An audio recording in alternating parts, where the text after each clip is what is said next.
Hello everyone, welcome to Packons Online. Today I'm going to teach you basic English lecture number 156 passive voice. अब मैंने आपको पिछले lecture में ही बता दिया था पैसिव वॉइस क्या होता है. मैं फिर बता देता हूँ क्योंकि इसके अंदर बहुत ज्यादा डिफिकल्टी है.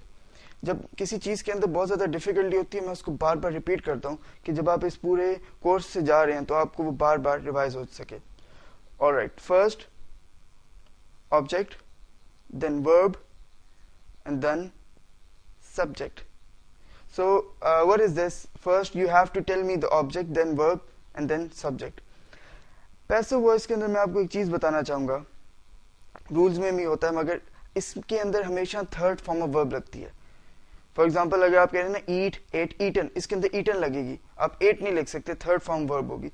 अब ये देखते हैं कि हमने इसको यूज क्यों करना होता है और कब करना होता है. इकोनॉमिक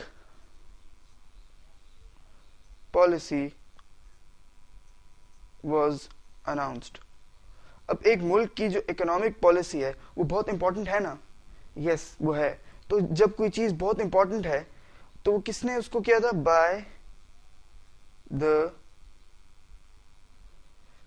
मैन, या आप लिख सकते हैं bye the minister.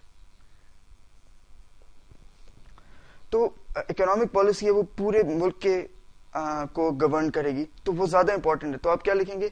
Economic policy was announced by the minister. So whenever you have to give more importance to the object, जब भी आपने ज्यादा इंपॉर्टेंस ऑब्जेक्ट की तरफ देनी होती है तो आप क्या करते हैं? आप उसको पैसिव वॉइस में लिखते हैं. इसको हम और एग्जांपल्स में, रूल्स में, डिटेल्स में, राइटिंग में, जो हमारा ऐसे राइटिंग का कोर्स है वो भी इसके बाद आप कर सकते हैं. ये सब कुछ फ्री है, वो भी आप कर सकते हैं, उससे आपकी और बेहतर हो जाएगी. ऑलराइट.